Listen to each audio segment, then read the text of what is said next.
What's going on, guys? Sam Adams here, and welcome to The Drop. And this week, as far as video game releases go, we have the first piece of Fallout 4 DLC coming to us from Bethesda. We have a pretty interesting looking arcade racing game that I really was kind of shocked at whenever I was looking at the trailer for.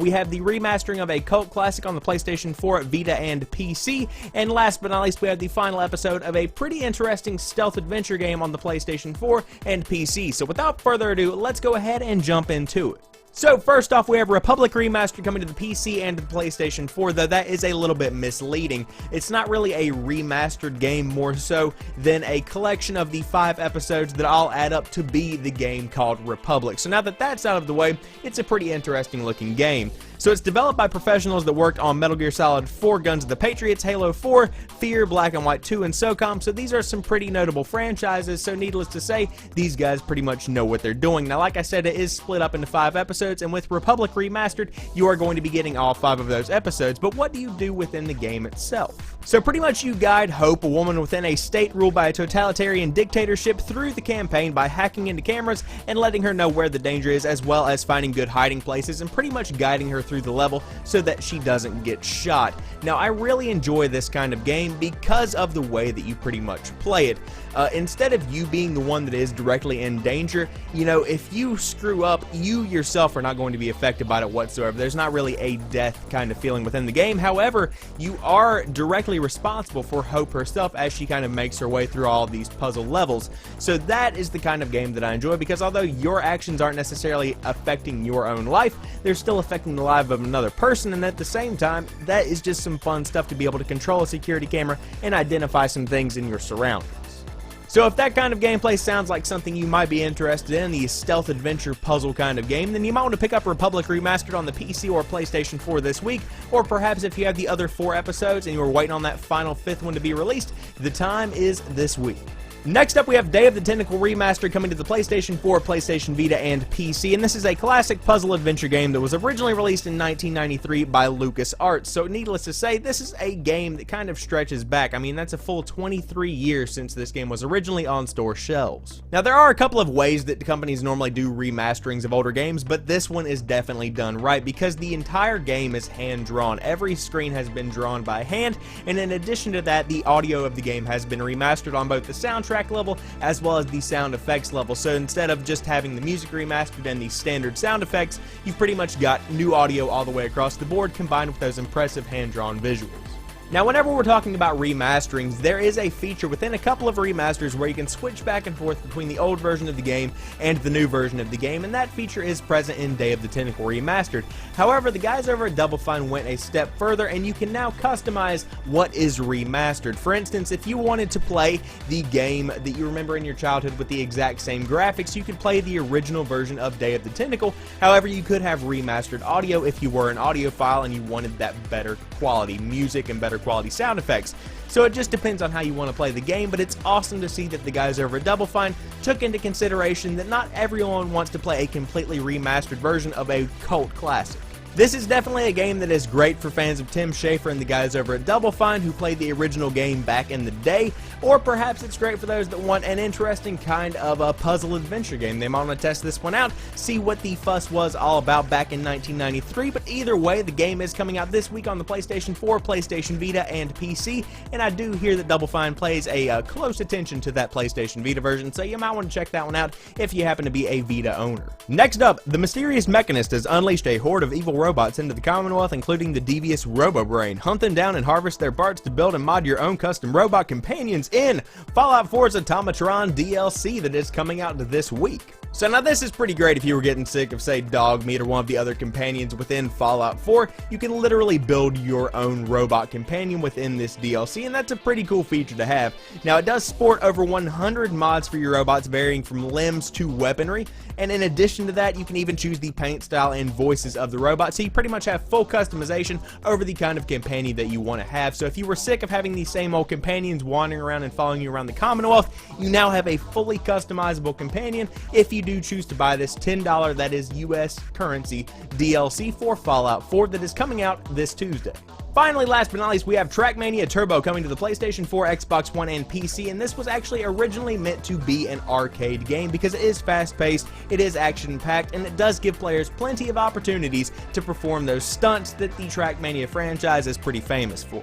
Now, there are plenty of tracks to play on. In fact, there are 200 of them spread across 4 different regions, so you're never really going to get bored with any of the tracks. However, let's say you do learn all of those tracks and you want to try something new. There is a full-featured track editor, so you can pretty much build your own tracks depending on what you want, or if you play with a group of friends, you could literally sit down and develop an entire track based around your interest and how you like to play the game. Now, let's say you aren't the most creative, person in the world, and you still want to use that track editor. There is a random button, so if those 200 tracks within the game weren't enough for you and you wanted to try something completely new, completely harebrained and just brainy, it will literally build you a completely random track, and I thought that was a pretty cool feature to include within the game. Now, one thing that really struck me as impressive was the audio within this game, because it does have a dynamic soundscape for a soundtrack. So for instance, if you're going down a really steep hill and you're gaining speed and acceleration, then the music will speed up, become more intense, get your blood pumping a little bit, and then say you level out, the music will kind of chill out. So as you are going around the track, the music is changing with the gameplay, and that's something that really adds to the immersion of a game. Shockingly enough, from a guy that's not really interested in racing arcade games, this one actually struck my fancy whenever I was watching the trailer, and it's definitely a consideration for being picked up later in the year whenever it's on sale on Steam or perhaps on the PlayStation Store. I wouldn't personally pay full price for it, but it certainly looks interesting and it does look beautiful when you do check out the trailer. What's going on, guys? Sam Adams here, and today I wanted to talk to you about a pretty ingenious marketing strategy that was really taken advantage of yesterday because of some games that were released on the PlayStation Store, and I want to talk to you about why taking advantage of that strategy was a pretty ingenious move in and of itself. So if you haven't heard, Rockstar released 2 of their most famous PlayStation 2 games on the PlayStation 4 in the form of 2 PlayStation 2 classics, including Bully and Manhunt. Now, with the PlayStation 2 classics, they have been remastered in 1080p HD. The graphics haven't really been brushed up, but the game does run at a full resolution, and in addition to that, trophies are now supported, so Rockstar has gone back and added trophies to both of these games, making the incentive to play them a little bit more so for the PlayStation 4 players that are used to trophy support at this point in the life cycle. Now, in addition to this, for PlayStation Vita owners, they finally saw the release of XCOM Enemy Unknown Plus on the PlayStation Vita, which is pretty much a direct port of the fan-favorite XCOM Enemy Unknown that came out a couple of years ago on PC, and I believe it also got a port on Xbox 360 and PlayStation 3, and it's kind of one of those games that has been in the works for a very long time. People have known that an XCOM for the Vita, or for any handheld really, has been coming for a couple of years now, but no one really knew when it would hit, and lo and behold, boom, there it was yesterday, alongside Rockstar's games that, like all 3 of these have in common, were not mentioned, were not hinted at, no one knew they were coming, they just kind of popped up there on the PlayStation Store, and everyone went frickin' crazy over it. So at least at the time of making this video, the games have stuck around. No one has taken them down yet, so we can only assume that this is the official release date of these 3 titles. But my question is, why would anyone actually want to do this with their game? Why wouldn't you want to try and, rile up the troops, get everyone excited, really get the fan base pumped for these games that are coming out? And I think I have a pretty good grasp on why a company would want to do that. So now the question still stands, why would anyone want to release their game like this? Because as of right now, all 3 of these games are still live on the PlayStation Store, available to be downloaded. So it seems like this is actually the release date for XCOM Enemy Unknown Plus, Bully as a PlayStation 2 classic, and Manhunt as a PlayStation 2 classic. But why would anyone really want to do this? Why not wait a couple of weeks, release the fact that you are actually going to be releasing these games in a couple of weeks, and then get everyone excited, rile the troops up, get all of these pre-orders on the PlayStation Store, and really get people excited? And I definitely can see why they would go this route with XCOM, and I can kind of see why Rockstar has been going this route for the entirety of their PlayStation 2 Classics career over the past couple of months. Now let's go ahead and imagine an alternate reality for just a minute or two. Now let's say that Bully and Manhunt have been highly anticipated for probably about 3 or 4 weeks, and in the course of those 3 or 4 weeks, people have asked for screenshots and gameplay and whatnot, and Rockstar has obliged and uploaded them just to kind of, you know, get, like I said, people riled up for the game.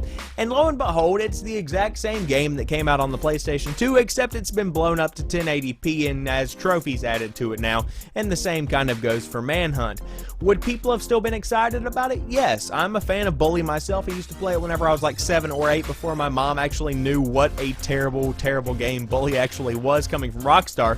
But people still would have been excited about it, but would that anticipation and would that hype have been the equivalent of just having the game suddenly appear on the PlayStation Store? And like I said, the same goes for Manhunt. I don't really think that it would have. I think the fact that it just popped up out of nowhere got people more excited and got more hearts racing than if the game had been announced and there was a build up to its release. So now, taking all these factors into consideration, let's go ahead and look at XCOM for the Vita in the same light as that alternate reality scenario where Bully and Manhunt have been highly anticipated, and XCOM for the Vita is right up there along with them. You know, people have been looking forward to this game for a couple of weeks now. Let's think about this whole thing in that scenario. People will have had time to compare the graphics of the two versions of the game, one for PC, one for PlayStation Vita. I guarantee you, IGN would have done one of those things where they split the screen right down the middle, and it's like, this half is nice, this half is shitty, and then they're like, shit, nice, and they do like that kind of thing. I guarantee you that IGN would have put one of those out, and that people wouldn't have been as excited for the PlayStation Vita version of XCOM as they were whenever it just popped up on the PlayStation Store out of nowhere. Now, for all three of these games, the media coverage would have been a fraction of what they got whenever the games just popped up on the PlayStation Store, because I was scrolling through yesterday and I saw stuff immediately on Reddit, IGN, GameSpot, all these people that I follow on Twitter. Everyone was talking about the fact that Bully and Manhunt and XCOM were all available on the PlayStation Store, and that was kind of the talk of the day, and that was some pretty exciting stuff. Now, if these games had been looked forward to for quite a while, would they still have been talked about upon release? Yes, but would the headline have read, Bully suddenly released on the PlayStation Store, Manhunt suddenly available on the PlayStation Store, XCOM for the Vita finally available? No, it would have been like XCOM out today, Bully for PlayStation 2 Classics out today. People wouldn't have been nearly as excited about it, and I feel like that's part of the reason these games were released in this fashion. So now, how do I feel about this method of releasing games? I'm going to have to compare it to a really good birthday present, and there are different kinds of birthday presents that can be given, but bear with me here. There are some birthday presents where someone will ask you like, hey, what you want for your birthday? You send them a link on Amazon, and 3 days later, boom, there's the thing on your doorstep. There is that kind of giving a gift. However, this method of releasing games is more similar to whenever someone knows you very well. They've been listening to what you want for months at a time. They've been really hearing what you have been talking about, and then they give you a gift that is exactly what you would have wanted, and you didn't really even ask for it or expect to get anything. That's the kind of thing that I'm getting from Bully and Manhunt coming out, and especially from XCOM for the Vita, because a lot of people have been looking forward to that game for a very long time, and it's nice to see that the Vita owners have not been neglected in this case. So at the end of the day, do I expect this for every kind of game release, for it just to pop up out of nowhere without any kind of anticipation? Absolutely not, and I feel like that would ruin the gaming releases for the entirety of the year. However, whenever a nice little surprise comes along like we saw yesterday for Bully and Manhunt and XCOM, I'm not complaining, because, I mean, at the end of the day, who doesn't really like a good surprise? And that's exactly what we saw with the release of these three games. What's going on, guys? Sam Adams here, and today we're going to be talking about this very interesting and somewhat weird controller that looks like a PlayStation Vita. Let's just come out and say it looks like a Vita. But this was supposedly going to be the new controller for Nintendo's next home console, codenamed the Nintendo NX. We don't know what the official name of it is going to be. I would be very shocked if that remained the official name of it. However, this was going to be the controller, and a lot of people were assuming that this was a prototype of the controller. However, that has been denied by a source from Nintendo Life, which I consider a reputable source for Nintendo information, so we're going to go ahead and claim that this one is false. However, I still wanted to talk about the controller, talk about the Nintendo NX for a minute, and give my thoughts on the two. So without further ado, let's go ahead and jump into it. So now, within the industry, there have been some rumors circulating about what the Nintendo NX is actually going to be, and the most popular option is that it is going to be a hybrid console between a handheld and a standard home console, meaning that imagine you have a Wii U gamepad and you're playing something on the gamepad, say Super Smash Smash Bros. And you wanted to leave the home, you could literally take that gamepad with you and still play the exact same game with the exact same graphics, just on the go. And then whenever you got back home, you could seamlessly transition back to that television, which seems to me like a pretty cool idea. And I'm kind of looking forward to seeing where Nintendo takes their home console editions, because this is a very turning point kind of time for Nintendo when it comes to home consoles, with Sony and Microsoft so far ahead of them, and they're losing more and more steam when it comes to the Wii U. People just don't respect Nintendo as much when it comes to home consoles. They don't see them for they don't see Nintendo as a company for serious games, you know, the yearly releases that everyone looks forward to. They see them more for their Marios and their Sonics and their Legend of Zeldas and whatnot, which there is certainly a niche for that. However, if Nintendo does want to remain a staple of the video game home console market, they're definitely going to have to make some improvements with the Nintendo NX. And I don't know about improvements, but if this controller is anything of like what they're actually going to be going with, there could be some pretty huge changes. Not sure about improvements, but certainly some changes. So now let's take a look at the controller itself. It's got a 3.5mm, presumably headphone jack on the bottom of it, which is similar to that of a DualShock 4 or an Xbox One controller. Of course, the Xbox One controller did not originally have a 3.5mm port on the bottom of it. However, at a later time, it was added to the new controllers being produced, but that's all beside the point. It's a great feature to have. Of course, if you aren't familiar with it, let's see, right here on the bottom of a DualShock 4, along this little part right here, you can plug in any pair of 3.5mm headphones or even a headset, and you automatically have a compatible headset that works with your PlayStation 4, and that is a pretty cool feature to have, especially if you're gaming in a household that has one big flat screen and you don't want the audio of whatever game you're playing to be blasting through the TV speakers. It's a great option for being able to avoid that nuisance for other people. Now, in this Vine by Tim Azal, which I will link his Vine down below, he created a pretty good representation of what playing The Legend of Zelda on this new Nintendo NX controller might possibly be like. Now, as you can see, and I'll put it on a loop over here, pretty much he's got the AI mapped to the thumbstick, so you can pretty much select weapons, select power-ups, select, you know, whatever usable items you want to equip using those thumbsticks, and then presumably the front would be a touchscreen. You can just go ahead and assume that. But I'm not sure how well this would work, and of course this is all speculation at this point, so we don't really have to assume anything or put anything in stone, but it looks like this is going to be a little bit too weird for the already established gaming audience to automatically go out and adopt this new kind of gameplay. I think that it could work over time, but I definitely don't think that this is going to be something that people go out and buy on day one, because quite frankly, it looks really, really weird. Let's just come out and say it. However, Nintendo has always been one for innovation, especially with stuff like the DS from back in the early 2000 kind of days, whenever no one was really expecting to be able to fold your video game console in half. However, they went out and did it, and it was very innovative. They were taking a huge risk, but it did pay off in the long run because they still use that design today. And so there is no innovation without taking a risk, and this controller would certainly be taking a risk. However, I think it might be too much of a risk. So now when it comes down to it, everything I'm saying is pure speculation, but with this controller, I'm going to have to go out on a limb and say that I agree with the Nintendo Life source that says this is not the Nintendo NX controller. What I do think that this was a potential prototype for what might become at a later date the Nintendo NX controller. So what I mean by that is that this one is marked Unit 2. Now that very well means that there was a Unit 1, potentially a Unit 3, 4, 5, and so on. So pretty much I think that this was created to kind of give people a way to test out what games might feel like on the controller, see if they liked it, and then if they didn't like it, move on. And I feel like this was probably going to be one of the failed controllers that didn't make it past the testing.